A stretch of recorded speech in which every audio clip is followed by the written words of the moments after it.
This video is brought to you by MoviePalette.com.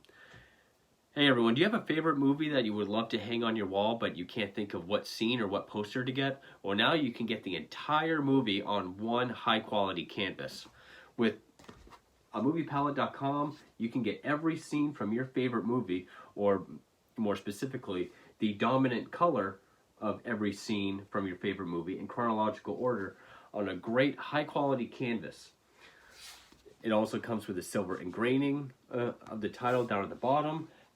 Has rubber stoppers on the back to keep it from bouncing. And they have a huge catalog of what to choose from. Whether you're a horror fan, or a fan of sci-fi, Marvel, Japanese anime, Disney animation, drama, or Oscar classics, there's a movie palette for you. And right now, MoviePalette.com is having a sale for 50% off for their Halloween sale. But if you go right now, and if you enter room 15, you'll get 15% off of the movie palette of your choice. That's ROOM15 for 15% off of your movie palette. Again, this is a great value for a great piece of home decor that looks great for any film and for any film buff and anywhere in your home. You will definitely like this product. Mine is of The Shining, and I could not be happier with it. So definitely go to MoviePalette.com and enter ROOM15 for 15% off of your palette.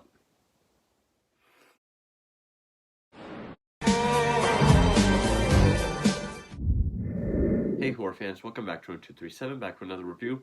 As I continue my month of October run through of Stephen King film adaptations and horror anthologies. And this is another anthology. This will probably be one of the last anthologies I get to as we approach the end of October.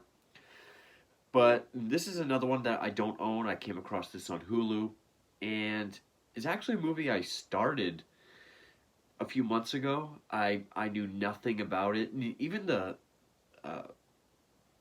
synopsis that comes up on the Hulu screen didn't really sound like an anthology. I thought it was just dealing with people and these things. And so then as I'm watching it, I'm like, oh, wait, is this an anthology? Because it really doesn't feel like one, which is one of the criticisms I have. So then I looked it up, and it's an anthology. So I stopped watching it. I said, I'll save this for October. Now I'm coming back to it. And it's one that came out last year, 2021, and that is Phobias. Now, the idea behind the film really works, but the whole thing is that the premise and the wraparound don't work for me at all. I feel like there's just as much effort story-wise in the wraparound as the stories. And even the first story is really the wraparound itself. So the wraparound for me doesn't really work. But I like the overall idea, the concept, which is just these 5 short stories, all centered around these phobias. Really cool idea for a horror anthology. Now, to get further in depth with that, these 5 people are abducted by this government testing facility where they can exploit and extract this fear juice. They can exploit these patients' fears and then extract like the fear hormone or liquid or whatever in order to weaponize it. I don't think it really needed to go that deep into it. I would have been perfectly fine, because I do like the idea of just having stories centered around a different phobia. That alone, good idea. I would have just settled for a completely black room with a dictionary on the table, pages flipping like Creepshow, zooming in on like a robophobia, which is the first story. Getting the definition, fade to black, story. That would have worked as a wraparound for me. I will say each story is well directed. They look really good. They're all well acted, especially the last one, which I was surprised I saw the name in the credits. She was a producer of the film as well. But Macy Gray, acting wise, she is the best part of this film, and her story was the best one. It's creepy, it's twisted, it has the best score. I really like scores like this. Something you'd see in like an A24 trailer, where it's just screeches or just like strums of like a cello or these ambient sound effects. Great score. But overall, it doesn't really feel like an anthology. It just feels like a movie where we have these five characters and we just get like these flashbacks. That's more what it feels like. It doesn't feel like the wraparound doesn't feel like a separate entity at all. And at first, I was wondering like, are these stories flashbacks or are they just very lucid, vivid simulations? Because I was like, okay, is this like how they got abducted, or did this stuff really happen to them? Because they're put in this contraption that like shocks them, and then we get the story. I think it's just a simulation because in one of the stories, it seems like the character dies at the end. So I'm guessing they're simulations, which really takes a lot of the suspense out of the stories. Save for the last one, Macy Gray's, which I think is a flashback. I think that stuff really happened. But anyway, I'll get into all that. So we have five different directors. We have Camilla Bell, who did Hoplophobia, which is okay. So the segments in order. There's Robophobia, which is the fear of robots. Uh, Viophobia, which is the fear of driving. Some of these don't really make sense.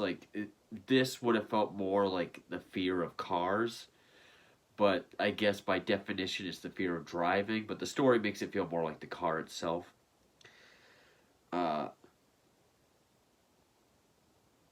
Epheb- Ephebophobia, if I pronounce that correctly, which is the fear of youth, and uh, Hoplophobia, the fear of guns, and then finally Atelophobia, which is the fear of never being good enough. So, Robophobia was directed by Joe Sill, and I think all of these directors wrote their own stories that they directed as well, except for at least one. Joe Sill did Robophobia.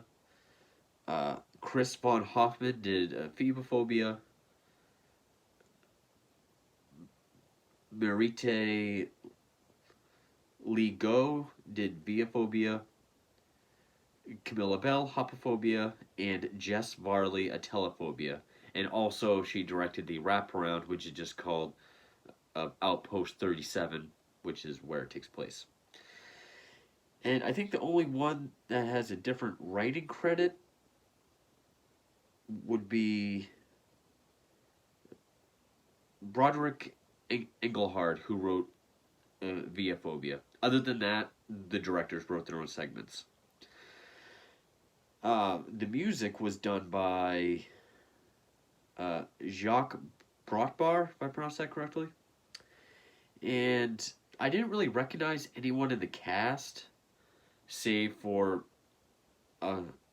Macy Gray. But we have Leonardo Nam, Macy Gray, Martina Garcia, Hannah May Lee, who I don't know if she was in an episode of Workaholics. I don't know if that's what I'm thinking of.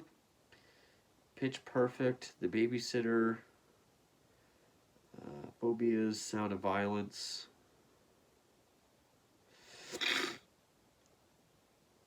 I know I've seen her before. I'm pretty sure she was in that episode of Workaholics when Carl's gonna get married. Yeah, Hannah. In Workaholics. Okay, that's what I thought. I'm not going to go through the whole cast because there are a lot of people. Ross Partridge, Lauren Miller Rogan, Rushi Kota, Monique Coleman, Steve Park, Christine Little, which I believe she was the detective in Spinner in Grave 3. this young kid, Benjamin Stockham. I think he was Little Penguin in Gotham. I think during season 4. But anyway, and there's no like Wikipedia or anything for plot. Some of these really don't make sense. I mean, so we open up with Leonardo Nam, who's this guy. I think they said Johnny. He's this computer whiz who lives in a crime-ridden area. There are some hints that he deals with hate crimes and racism, but there's some sort of entity on his phone that communicates with him.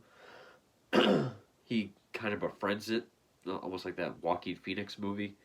It starts killing people based on his feelings, and then there's this giant Electro-looking guy that just approaches him and his father, and then we see that he's abducted, taken to this outpost, introduced to our characters, and then one by one we kind of see them put in this contraption, and we see their fears. Now, Robophobia, I don't know how it plays into this guy, because, I mean, he is super into computers. I guess the robot would be this alive phone that he has, but that even comes into play later in the film. But like I said, some of these don't make sense. But and also, I mean, the film opens with Robophobia, and then when it's not another segment, it's just all the outpost stuff. So again, the wraparound doesn't really work. It just feels like a bigger story, and which really makes all the other characters almost just feel like backstory. Now, one thing I'll say is I did read one review where, and I've talked about this for ages, where people just want more information, which some of these, I know there's more of a point, which I'll get to, like the one with the fear of youth. I've heard people say that one doesn't really make sense. But really, it shows why there's the fear of youth. And people saying, like, well, I'll save that. People saying that these stories should have had more to them. Some of them, I think they were just the right length, gave the right amount of information. Plus, they're simulations. So, it's not really like a story. It's just these perfectly crafted scenarios for these patients. But Phobia shows the woman, and this one gets confusing because it bounces back and forth with this boyfriend. They have a falling out. She's driving. The car starts, making the windows go up and down by itself. Radio tuning by itself. Playing like old songs, kind of like Christine, which I did like. That had a nice atmosphere. And it just starts acting crazy by itself. And we see her and her boyfriend try to rob this guy in an alley. He wussed out, so she ran him over. They threw him in the trunk, and this car causes her to crash, essentially. It looks like she died, which made me think this is just a simulation, which again, knowing that early on, does kind of take the suspense out of it. I didn't really care for this one. We have two stories that are very grounded in reality for the most part, and then actually, I guess they all are, save for the Robophobia and the Outpost stuff. But my second favorite is the Fear of Youth, which I already forgot what it was called. Phobia, where we see this 6th grade teacher, which that's another thing. It puts these patients in like an occupation that deals with that fear. Like here, she's a teacher. Her husband is away, so she texts this guy to come over. Hey, he's gone. Come over. He doesn't, but then these 3 kids show up, all around the age of 6th grade. There's the daughter, who's kind of the ringleader, I think an older brother, then the younger brother. The younger brother was little penguin in Gotham. And they're taunting her, they're threatening to kill her, uh, they want to humiliate her. The youngest one keeps saying it's going too far to stop. Well, come to find out, they're the children of the guy she's having an affair with. Now, the review I've read was, well, what happened before this? They were having an affair. What led to this? The daughter even says, because the woman says, I'm sorry. The girl says, you're sorry? For which part? Fucking our dad or tearing our family apart? So, all the pieces are there to know what happened and, like, what led the kids to do this. A fucking affair. So, people just wanting, just because we don't see it and it's not spoon fed, people just want more information. Which I get, ambiguity is dead in modern audiences, killed it. But, and people are like, well, it's not like anything's gonna happen. She's bigger than them and she gets away, so where's the fear? Yes, because she does fight some of them off. She pushes the youngest one, who hits his head on a hard table, dies, beats the oldest one nearly to death, and just the daughter's left fine. But then we cut to 911, loading the bodies up. She's in the back seat of the car, and the daughter is standing there outside like, we were just screwing around. It was just a joke, and she went nuts. Get the idea. She's arrested. The fear of youth comes from what kids can get away with based on their age and innocence. That's where the main fear comes in. So I thought that one was done well enough. This one, the hoplophobia, is the fear of guns. It's she's put as like a SWAT member. They're going into this house with terrorists. She shoots a guy, but it goes through him and into his child and kills him. Now she has PTSD, and every time she hears firearms go off, she has these hallucinations that terrorists are coming in and shooting everybody. Whether it's her son playing video games or stuff on the news, she has these hallucinations, which eventually leads to either her assaulting a guy or killing a guy. I missed it, but in public. And then we get the best one, which is that aletophobia. Yeah, a telephobia, the fear of not being good enough, which is the one with Macy Gray. Again, best performance in the film. All of them have good acting, but she is by far the best. She's the CEO of this company, like an architecture company, and she's like a tyrant. She's like Bosszilla. She fires someone over a tiny joke. She just goes into these fits of rage. It's alluded to, like, if you get on her bad side, you will never be heard from again. Almost sounds like hyperbole. We find out that's true because there's this screw up at work. So she invites this new guy to experienced people over for dinner, and so they can talk about it, where they're drugged. And then we just get these long scenes where it is very voyeuristic, the way it's filmed. Still cameras or panning shots, tracking shots. And I just like how Macy Gray, it's like, I don't know if it's because of the revelation later in the story or just because of her age, but she kind of like walks like an old person. She's always like leaning and pulling herself. But she drags each body into this room, which I love the look of the room, this sterile look. Everything's wrapped in plastic like Dexter, very sterile utensils or silver. And she just starts cutting these people up. Now, we don't really see it. We see what she severs. And again, the music, excellent. Whether it's just like screeching noises of a cello or just this like brrr, brrr. And before I say why, there is a shot where the new guy kind of springs back to life and attacks her. She kind of gets him into this tub and starts stabbing him. And I don't know if this is coincidence or if they did it on purpose. But so he's in a bathtub, and the music, it's lower, more like a cello sound than violin, but it's going like dun dun dun dun, like Psycho. And I probably should have said spoilers, but I, whereas a simulation, it's gonna end, I guess, a, a, a favorably. I'm gonna say spoilers here because I don't want to spoil this story.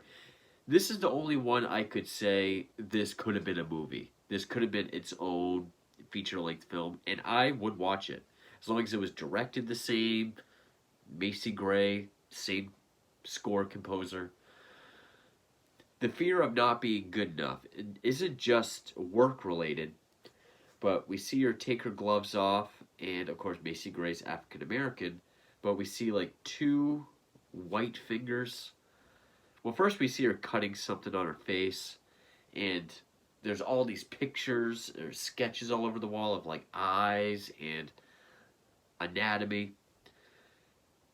The story opens with her interviewing the new guy. It's like up close of his mouth, and it's got like these chalk lines sort of diagramming his face. We see that she has different body parts all over her. She goes into the shower, which we see her back to, and just like around her neck, her arms, her waist, are all these stitches. So she's just been putting herself together, from people whom she sees as more perfect than her. She's trying to build herself the perfect appearance, I guess. So that one made sense as well. It was just a well told short story. Again, that review I read was, well, how did this start? How long did it take before she became a serial killer? When did what did she do before that? What happens after this? It's not everything needs to be spoon fed. I don't know why everyone needs. I'm surprised this person wasn't saying like, well, what did the outside of the building look like? I gotta know. Look, where is the sign for the company name? Is it up top? Is it down below? What color is our house? These things are not told to us. Some ambiguity is good. She's also the only one that isn't put in this fear simulator. When it's not her segment, we just see her with bandages all over her face, and she tells this Johnny guy the story. And then at the end, there's this new fear machine that's on wheels, so it's like portable. The doctor comes in, who's kind of like Theo Galavan from Gotham. He's trying to be kind of cocky and sort of evil in a condescending way. He puts Johnny in it, and earlier in the film he said, "You look like someone that was here once." And that's when Johnny tells him, like, "You tortured my father here years ago, and I've taken care of him since. And now we're giving it back," or whatever. So we get the flashback to the big electricity guy. He shows up. They're all able to escape. They gas all the officials that are there, leave him in the chair, and it just ends with the POV of the electric guy approaching the doctor as he CGI burns. That's the movie. I would say it doesn't work as an anthology, again, because the wraparound was so incorporated to not just the first story, but really all of them, that it didn't have that disconnect. It didn't feel like it was telling unrelated stories. It felt more like just one convoluted story with background of each character, sort of. So it didn't really work as an anthology, but looking at each one by itself, at least, they're all well made, they're all well directed, well acted. I would say the Fear of Youth is my second favorite just because of how simple it is. It's not just kids being creepy or kids being violent or evil. The real fear is showing that they can always get away with it, or it's more easier for them to get away with it. I liked that spin on it. I do respect the fact that they didn't go for obvious fears, or obvious phobias. They didn't do arachnophobia or the one for heights or clowns or blood or they didn't go for any obvious ones. They went for some rather obscure ones, which I appreciated. But the car one felt kind of lazy, at least in its writing and execution. Uh, the third one, I see what they were going for, but I just didn't find it that engaging. The Macy Gray one was awesome, great reveal. I really like how it's supposed to lead you to think. Which one, it would have been great if when it says the phobia in the beginning of the story, if it had like a little definition, because then it could play on your expectations. Because with Macy Gray's, you could think, okay, fear of never being good enough, screw up at work, she's just gonna kill her subordinates because they screwed up. Fear of never being good enough. But no, it's a bit deeper than that. It's her body, and she's gonna take from them. So I could see that being a movie, and I would watch it. But yeah, this was not a great anthology. It's not a rant because the stories are well done, and I do think if it had a better wraparound and maybe just better execution or better way to tell 5 different stories, it would have been a very solid anthology. Uh, I figured this was going to be a bit more artsy, which some of them were, but and actually the previous film that I reviewed, XX, I was thinking maybe I won't like this one, even though I'm intrigued by a lot of it. I actually thought that was a better, more well done anthology and film than this one was. But at least I can say all the stories were well made. Car one, not good. The third one, just not very engaging. The robot one didn't make any sense at all. But I really liked The Youth and Never Being Good Enough. I really like those 2 stories. So that is Phobias that you can see on Hulu. I do want to review ABCs of Death just because I watched it. I might not do ABCs of Death 2. We're coming to the end of October. I like to save anthologies for October. I didn't even get through all the ones that I own, so I'll have some for next year. So maybe I'll do ABCs of Death 1 this year, save 2 for next year. But yeah, there's at least one more King film that I wanted to review, maybe 2. But I'm actually looking more forward to is starting to plan November's marathon. I do still need to do the ranking videos for King films, but I probably will say ABCs of Death, the first one, will be the last anthology that I get to for October. Because then I have a completely different movie planned for the night of Halloween itself. So anyway, stay tuned for those, and then hopefully you guys like the marathon I have planned for November. So stay tuned for that, and thank you for watching.